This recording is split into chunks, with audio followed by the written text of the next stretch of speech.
Hey there, everybody. This is Shawn Thomas, your host on the Worship Together platform, and we are in the middle of our new series as we approach Christmas called Advent Traditions You Might Not Know. And so we're going over some different traditions of Advent on each Sunday of Advent. You can tune in anytime after 7 a.m. each Sunday to learn about a new tradition that you might not know about. Last week we talked about the Jesse tree, and today's Advent tradition that you might not know about, and this was a new one to me, are Christingles. Have you ever heard of a Christingle?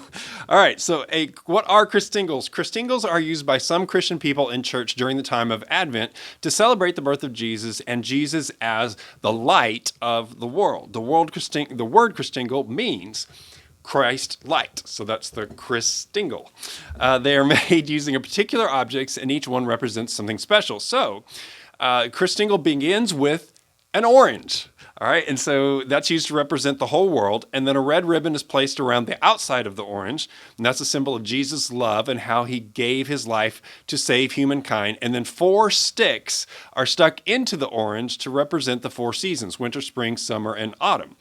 And then sweets or pieces of fruit are on the end of the sticks, represent the fruits of the earth and the gifts people are given by God. And then there's a candle that is a symbol of Jesus as the light of the world, and the Christian belief that he brought light into the world with the love he shared with everyone, regardless of who they are.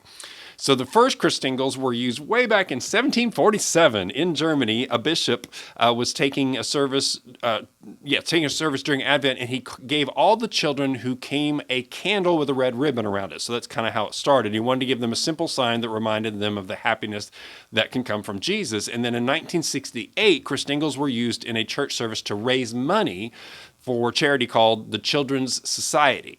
And those Christingles were made using the oranges and the sweets and the sticks that I just described, and ribbon, the candle, and then the candle that the original bishop had used.